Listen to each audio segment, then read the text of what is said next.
اعوذ باللہ السمیع العلیم من الشیطان الرجیم بسم اللہ الرحمن الرحیم نحمدہ ونصلی علی سید الکریم وعلی آلہ الطیبین الطاہرین اما بعد۔ عزیزان گرامی، ایک بار پھر ہم آپ کی خدمت میں نماز کے کچھ اہم مسائل کے ساتھ حاضر ہوئے ہیں۔ آج ہم آپ کی خدمت میں ان شرائط کا تذکرہ کرنے والے ہیں کہ جو نمازی نماز پڑھ رہا ہے تو جس جگہ نماز پڑھ رہا ہے اس جگہ کے لیے ان شرائط کا ہونا ضروری ہے۔ یہ مسائل ہم آیت اللہ العظمیٰ سید علی سیستانی دامت برکاتہ کے فتاویٰ کی روشنی میں آپ کی خدمت میں عرض کر رہے ہیں۔ نمازی جس جگہ نماز پڑھ رہا ہے اس جگہ کے لیے 7 شرائط بیان کیے گئے ہیں۔ پہلی شرط یہ ہے کہ جہاں پر نماز پڑھی جا رہی ہے وہ جگہ غصبی نہ ہو، یعنی کسی کی چھینی ہوئی نہ ہو، کسی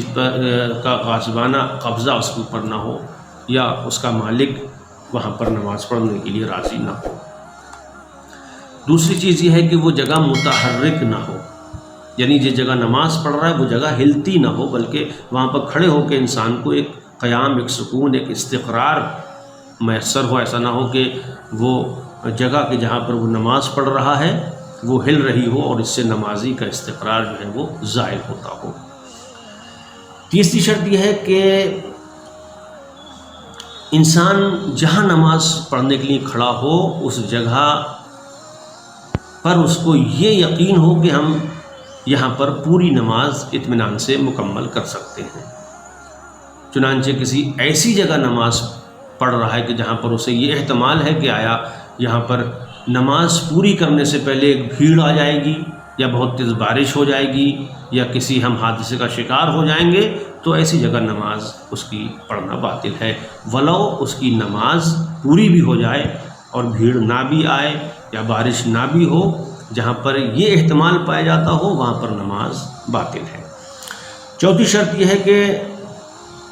جہاں پر نماز پڑھی جائے تو اس کی چھت اتنی نیچی نہ ہو کہ نمازی مکمل سیدھے طریقے سے وہاں پر کھڑا نہ ہو پائے، یا پھر جگہ اتنی تنگ نہ ہو کہ وہاں پر سجدہ یا رکوع انجام دینے میں انسان کو دقت ہو اور صحیح طریقے سے وہ رکوع اور سجود انجام نہ دے پائے۔ پانچویں شرط یہ ہے اگر جگہ نجس ہو تو اتنی تر نہ ہو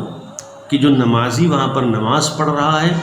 اس کے جسم یا لباس کو وہ جگہ تری جو ہے وہ متاثر کر دے اور اس کو ٹچ کر دے،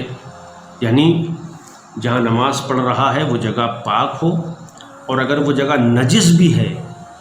تو خشک اس کا ہونا ضروری ہے، اور اگر تر ہے اور اس نجاست کی تری اس کے بدن یا اس کے لباس کو متاثر کر رہی ہے، اس پر ٹچ ہو رہی ہے، تو نماز باطل ہو جائے گی۔ ہاں البتہ اگر وہ جگہ نمازی جہاں نماز پڑھ رہا ہے نجس ہے، خشک ہے، تو کوئی حرج نہیں ہے، لیکن جہاں سجدہ کر رہا ہے، جس جگہ پر اپنی پیشانی رکھ رہا ہے، اس جگہ کا پاک ہونا ضروری ہے، یعنی وہ جگہ اگر نجس ہو چاہے خشک ہی کیوں نہ ہو، اگر وہ جگہ نجس ہے تو نماز باطل ہو جائے گی۔ اس کے بعد میں چھٹی شرط یہ ہے کہ اگر مرد اور عورت ساتھ میں نماز پڑھ رہے ہیں تو دونوں کے درمیان کم از کم ایک بالشت کا فاصلہ واجب ہے، اور اگر اس سے کم فاصلہ ہے تو نماز باطل ہو جائے گی، اور یہ فرق نہیں کرتا چاہے وہ عورت محرم ہو یا وہ عورت نامحرم ہو۔